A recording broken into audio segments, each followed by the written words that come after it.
Bienvenue à tous. Aujourd'hui, on va aller lire un texte dans le livre des Psaumes, au chapitre 92, le verset 12.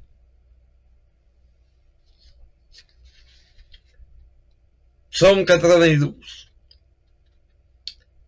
On peut y lire que les justes croissent comme le palmier. Ils s'élèvent comme le cèdre du Liban. Plantés dans la maison de l'Éternel, ils prospèrent dans les parvis de notre Dieu. Ils portent encore des fruits dans la vieillesse. Ils sont pleins de sève et verdoyants. La comparaison est faite entre un croyant, un juste, quelqu'un qui a été justifié par le sang de Jésus. Même si c'est l'Ancien Testament, il nous annonce les choses d'aujourd'hui quand même. Et le palmier est un arbre qui pousse dans le désert, qui pousse dans les pays chauds. Prenez aux États-Unis, lorsque je suis allé en Californie, j'ai vu des palmiers pour la première fois de ma vie. Directement. J'ai vu à la TV, là, sur des photos, mais j'étais là, présent. Et il y avait ces palmiers-là qui s'élevaient dans les airs. Et ça vient haut, s'il vous plaît. Mais il y en a aussi dans le désert. Et dans le désert, on sait que c'est une bénédiction pour un homme de voir un palmier. Parce que quand il voit des palmiers, il sait qu'il est proche d'eau. Il est proche de l'eau vive qu'il a besoin pour se désaltérer. Parce qu'on sait que dans le désert, il n'y a pas beaucoup de points d'eau. Mais quand tu vois des palmiers, ben t'es sûr que là, tu vas trouver de l'eau qu'on a tellement besoin pour vivre. Le palmier a quand même des racines profondes.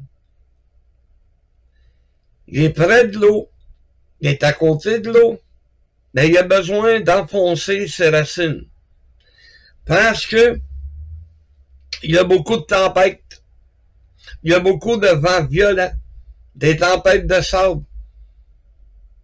Alors, s'il n'est pas bien enraciné, ben, il va tomber quand va venir le mauvais temps. Et il va se faire déraciner. Et c'est une chose que le Seigneur nous demande. Être enraciné.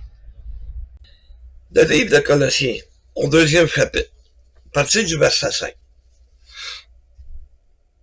Car si je suis absent de corps, je suis avec vous en esprit, voyant avec joie le bon ordre qui règne parmi vous, et la fermeté de votre foi en Christ.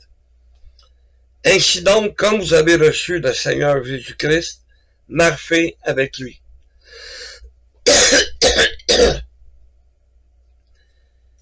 Étant enraciné et fondé en lui, et affermi par la foi, d'après les instructions qui vous ont été données, et abondez en actions de grâce.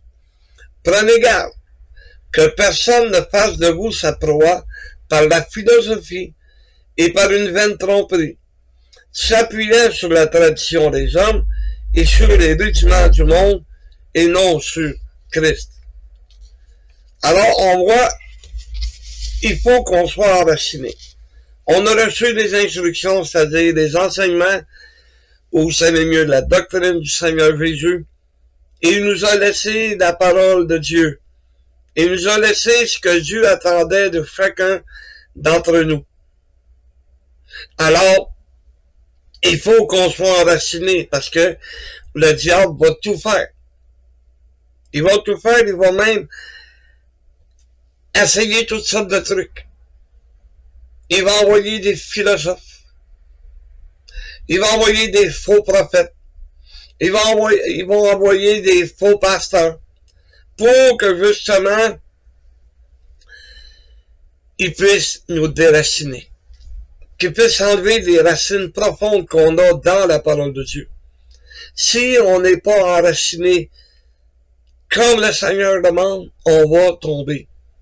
Et mon but n'est pas de tomber, c'est de rester debout pour servir Dieu. Ensuite de ça, c'est dans Jérémie 17, le verset 8. Béni soit l'homme qui se confie dans l'Éternel, et dont l'Éternel est l'espérance. Il est comme un arbre planté près des eaux, et qui étend ses racines vers le courant. Il n'aperçoit point la chaleur quand elle vient, et son feuillage reste vert. Dans l'année de la sécheresse, il n'a point de crainte, et il ne cesse de porter du fruit. Jean 15, à partir du verset 1, on voit la comparaison que Jésus fait. Les serments qui ont besoin de Dieu. Mon Père est le sait, vous êtes les serments. On doit rester accroché à ces racines que le Seigneur nous a données. Il faut rester accroché à ces racines-là. C'est ainsi qu'on va porter du fruit, du bon fruit pour Dieu. Si on reste près de l'eau, si on reste près des sources d'eau qui nous ont été données, mais maudit soit l'homme qui se confie dans l'homme. Il se fie pas sur la parole de Dieu. Il se fie sur les hommes. Et qu'est-ce qui arrive? Ben, il se laisse emporter. Puis à un moment donné, il s'en aperçoit même pas. Il laisse tomber, un petit bout de l'enseignement ici. Un petit bout de l'enseignement là. Puis à un moment donné, ils viennent, c'est quasiment des fausses doctrines. Ben bon. Ça devient des fausses doctrines, des faux enseignements. Sortis de la tête d'un homme. Et non pas de la parole de Dieu. Méfiez-vous, gardez-vous de ces fausses. Faites attention. On a beau le prêcher, l'enseigner. Autrefois, j'avais une grosse voix, je le criais. Mais aujourd'hui, les gens n'écoutent pas plus. Prends n'importe quelle manière, la douceur, pique-les au nez, ça donne rien. Ils sont rendus tellement loin qu'ils s'en aperçoivent même pas. Et c'est dans le livre. Ah ouais. Le palmier, il se nourrit pas du sable. Il se nourrit de l'eau. Je l'avais oublié ça. J'ai une chance, j'ai mis des jus sur ma feuille. Parce que on peut pas se nourrir de sable. On se nourrit d'eau. On se nourrit de la parole de Dieu, qui est l'eau spirituelle que Dieu nous offre à boire. Et c'est dans Ézéchiel 11, le verset 19, qui nous dit que Dieu parle à travers Ézéchiel, il dit, je leur donnerai un même cœur, et je mettrai en vous un esprit nouveau. J'ôterai de leur corps le cœur de pierre, et je leur donnerai un cœur de fer, afin qu'ils suivent mes ordonnances, et qu'ils conservent et pratiquent mes lois. Ils seront mon peuple, et je serai leur Dieu. Faites attention, nous sommes le peuple de Dieu. Le diable n'aime pas ça qu'on soit le peuple de Dieu. Il veut rien que nous détruire. C'est le seul but de sa vie, c'est de nous détruire, d'essayer de détruire l'œuvre de Dieu. Mais il dit, regarde, vous aviez un cœur de fer, là. Ben, moi, vous donner un cœur de pierre, excusez, moi, vous donner un cœur de fer. Votre cœur va battre pour moi. Le cœur dur que nous avions autrefois, ben, Dieu, là, il l'a complètement écrasé. Il nous a mis un cœur de fer. Il nous a mis un cœur qui va réagir à l'amour, réagir à la compréhension, la compassion. Un amour qu'on voit qui est écrit dans 1 Corinthiens 13. C'est cet amour-là qu'il nous donne. Mais à cause du cœur qu'il nous a donné, on essaye de mettre en pratique 1 Corinthiens 13. Aimez-vous les uns les autres, c'est ça qu'il nous a demandé de faire. Alors c'est ce qu'on fait parce qu'on a reçu un cœur de fer. Et saviez-vous que le cœur du palmier est tendre et qu'il se mange? Quand ils sont dans le désert, les voyageurs qui sont perdus et qui trouvent un palmier ou une oasis, vous aimez mieux avec des palmiers, ben il va couper un morceau de l'écorce et il va se nourrir avec l'intérieur. Oui, c'est une nourriture, ça se vend même au marché, dans des cannes, des cœurs de palmier, du cœur de palmier. Et c'est tendre. Un peu comme le cœur que Dieu nous a donné. On a la tendresse. Et l'amour, il faut le partager avec les gens qui nous entourent. Et il faut suivre les ordonnances, les lois. Et on le sait, Jésus a dit que toute la loi, les prophètes, c'est dans 2 commandements qu'on les retrouve. Si tu pratiques ces deux commandements, toute la loi, tous les prophètes, tu viens de les suivre. Tu viens de suivre les ordonnances de Dieu. Par les 2 lois, d'aimer le Seigneur ton Dieu et aimez-vous les uns les autres. Aime ton prochain comme toi-même. Aime ton voisin, c'est mieux comme il est écrit dans la Bible anglaise. Aime-les comme toi-même tu t'aimes. Je m'haïs pas. Je me déteste pas. Non, excuse. Quand je tombe dans le péché, là je me déteste. Je m'aime pas. Mais en temps normal, j'ai pas de trouble. Pas de trouble avec moi-même, je m'aime bien. Je veux pas la plus grande beauté sur la terre, mais je suis pas le plus laid non plus. J'ai réussi à avoir une femme formidable que je vais marier. T'sais, pas de là dire, oh que, hey, moi je m'aime. Non, non, je passe pas ma vie devant un miroir là, pour m'admirer, non. Mais j'aime ce que je suis devenu. Ça se dit mieux. J'aime ce que le Seigneur a fait avec moi.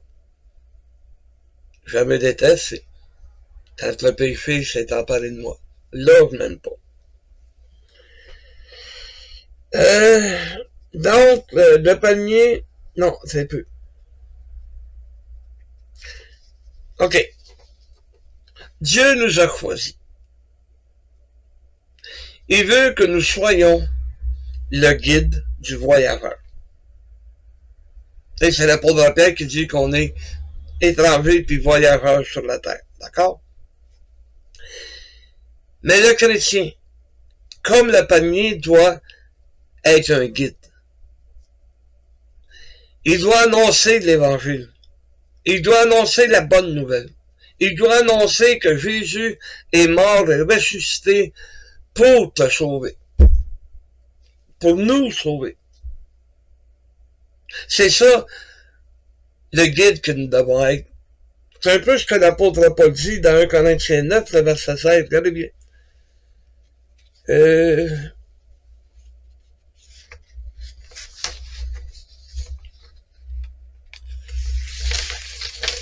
Bon, excusez. 1 Corinthiens 9, le verset 16. Si j'annonce l'évangile, ce n'est pas pour moi un sujet de gloire, car la nécessité m'en est imposée. Et malheur à moi si je n'annonce pas l'évangile.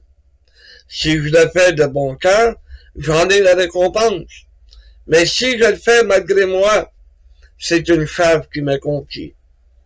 Quelle est donc ma récompense? c'est d'offrir gratuitement l'évangile que j'annonce, s'aviser de mon droit de prédicateur de l'évangile. C'est un devoir, mais il faut le faire avec joie. Faut pas le faire, oh, je suis obligé. Oh, je suis obligé de le témoigner. Non. Regarde la fin de cette personne. Aie compassion, puis elle n'a pas dit le plan du salut. Si elle refuse, c'est son problème. Mais moi aussi, je dois avoir annoncé l'évangile. Non pas pour dire, hey, fais passer à quelqu'un à un moment donné. Il s'est levé la main dans l'église. Glorifier le Seigneur. Et sais-tu pourquoi? Parce qu'il avait emmené des gens à l'église. Puis il avait dit, élevez-vous tous ceux que j'ai sauvés. Il en faisait un sujet de gloire.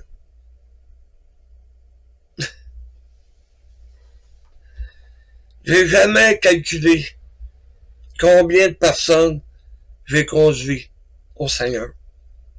C'était une joie, une bénédiction. Je vais pas montrer des compter.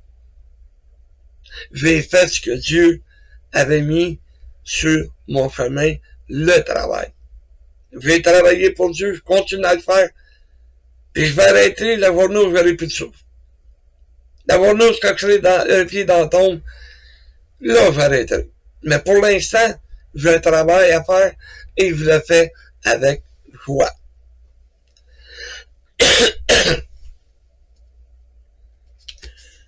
Donc, nous sommes un guide pour le voyageur. Le voyageur, quand il est dans le désert, quand il est perdu, ce qu'il a besoin, c'est d'avoir des palmiers. C'est d'avoir au loin des palmiers. Ça l'encourage à continuer son œuvre, à continuer sa marche. Parce que, comme Jésus le dit, venez à moi, vous tous. Ok. Venez à moi, le grand jour de la fête. Jésus, se tenant debout, s'écria, si quelqu'un a soif, qu'il vienne à moi et qu'il boive. Ben, c'est ce qu'on a à offrir à l'homme perdu. On a à lui offrir cette eau pure que le Seigneur a mis en nous. Et ainsi, on va devenir, comme les palmiers, un guide du voyageur. Saviez-vous que même si la personne arrive près d'un palmier et qu'il prend son couteau puis il coupe l'écorce pour aller manger un peu à l'intérieur, il blesse le palmier. Le palmier est blessé. Coupe l'écorce de n'importe quel arbre et l'arbre est blessé. Mais l'écorce du palmier se repousse. Ouais. Le palmier se guérit. Son tronc va revenir comme il était avant que quelqu'un le coupe. Vous savez, on a à vivre sur cette terre. Et le diable va nous blesser. Les épreuves de la vie, c'est comme des blessures. Mais si tu le prends sur le bon côté, ce sont des expériences. Tu vas en guérir, puis tu vas sortir de là plus grand, plus agrandi. Tu vas avoir, mais tu vas aller vers Dieu. Et Dieu va passer des plaies. Dieu va guérir les plaies. Comme tu fais pour le palmier. Il l'a doté de cette puissance d'être capable de se guérir lui-même après une blessure. Mais nous, on est bénis, le Seigneur est là pour nous aider justement à guérir nos blessures. Parce que le diable, là, il t'abandonnera pas de même, il te lâchera pas de même. Et on est blessé des fois par la maladie, on est blessé par la perte des amis, la perte d'un être cher qui est décédé. Ça nous affecte, ça nous blesse. Mais Dieu peut te guérir de ces blessures-là. Donc, l'Esprit de Dieu, c'est lui qui opère la guérison. Des blessures de l'âme. Des blessures de l'âme et des blessures de l'esprit. Des pensées. Et on peut compter sur son réconfort et ses encouragements.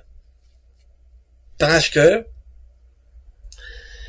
dans l'évangile de Jean, justement au chapitre 14, le Seigneur Jésus nous dit qu'il nous a laissé le Saint-Esprit comme un consolateur. Quelqu'un qui va nous consoler. Peu importe les malheurs qui nous arrivent, on a le consolateur qui est le Saint-Esprit. Qui va nous rappeler toutes choses. Il va nous rappeler, ne t'inquiète pas. Notre Père veille sur toi.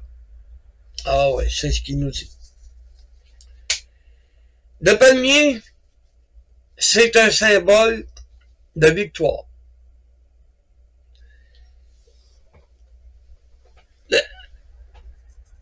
Le chrétien, là, il est engagé dans un combat de la foi. On est engagé dans ce combat-là.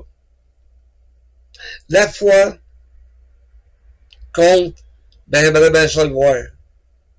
La foi compte, si je mets pas mes doigts dans les mains ou dans les trous des pieds de Jésus, comme Thomas. On a besoin d'avoir des preuves. Pas besoin d'avoir de preuves. La foi, je l'ai obtenue quand j'ai accepté Jésus comme mon sauveur. Il m'a donné la foi, puis aujourd'hui, plus je vais, plus je grandis, plus je suis enraciné. Enraciné dans l'enseignement du Seigneur. C'est ça le but. Mais le palmier a un ennemi. Le singe. Ça m'a fait rire quand j'ai découvert ça. Le diable, ça, c'est comme un singe. À part que de faire des grimaces, il sert à rien. Mais le singe, lui, va détruire un palmier. Pourquoi? Parce qu'il va réussir à ouvrir l'écorce. Et il se contentera pas d'un morceau, là. Il va se mettre en gang, puis ils vont détruire le palmier parce qu'ils vont ouvrir l'écorce à grandeur, jusqu'en haut. Et ils vont manger le cœur du palmier. Et là, à ce moment-là, un bout d'écorce, ça peut se guérir. Mais l'écorce au complet, qui est enlevé, il va prendre la sève, qui donne la vie à l'arbre, qui l'amène jusqu'à avoir des fruits. Il va détruire tout ça, le singe. Et pour faire des singeries, le diable est fort. Pour essayer de détruire un chrétien, le diable est extrêmement fort. Alors, ce qu'il faut faire, c'est écrit dans le livre de Jacques, le chapitre 4, le verset 7, qui dit « Soumettez-vous donc à Dieu, résistez au diable, et il fuira loin de vous. » Résistons au diable. C'est ça le message. Il faut qu'on reste debout. Il faut qu'on reste enraciné pour devenir le guide du voyageur. Le guide du voyageur qui est perdu, comme l'homme qui est à l'extérieur, qui est perdu sans Dieu. Il faut se tenir debout. Il faut être capable d'être enraciné, que la doctrine du Seigneur est tellement implantée en nous que le diable peut essayer de passer notre écorce. Il réussira pas parce que on va lui résister. Dis-toi là, que le diable, c'est un singe. Il est tellement sans dessein, tellement stupide, qu'il sait la fin qu'il va avoir. Il sait qu'il va se ramasser dans les ténèbres. Et après ça, il va écouter dans les temps de feu et de souffle. Mais il persiste, il continue. Ça, c'est un épée de singe. Vous savez, ceux qui chassent et qui veulent attraper des singes vivants, parce qu'il y a dans certains pays, la cervelle de singe, oh, c'est un mets exquis qui vaut des très cher. Alors, pour en attraper, les braconniers, ce qu'ils font, c'est qu'ils mettent une boîte en bois avec une pomme dans le milieu, à l'intérieur. Et le singe, attiré par la pomme, il rentre sa main, va chercher la pomme. Mais quand il vient pour la sortir, hop, le trou est trop petit. Il était correct quand il a voulu rentrer sa main, mais là, avec la pomme, le trou, il est trop petit. Puis il n'est pas assez intelligent pour lâcher la pomme, qui reste pogné là. Et les braconniers arrivent avec un bâton, pouf, un coup sur la tête, tombe sans connaissance, il lâche la pomme, et qu'il peut partir et le mettre dans une cave. Il vend ça sur le marché noir. Voyez-vous l'intelligence du singe? Ben, le diable n'est pas plus intelligent que ça. C'est un épais. Je sais, mon payer cher, là, qu'est-ce que je dis? Je sais qu'il va essayer de s'en prendre à moi, parce que je l'insulte. Je l'insulte, oui, je lui dis la vérité. Et un dernier point, sur le palmier, il peut être utilisé pour 365 usages différents. Et 365, ben, ça présente une année. Donc, ce que le Seigneur veut nous faire comprendre, c'est chaque jour de ta vie, chaque jour de cette année, ben, il faut que tu sois comme le palmier et être une bénédiction pour le monde perdu. C'est le message que je devais vous apporter. Que Dieu nous bénisse. Amen.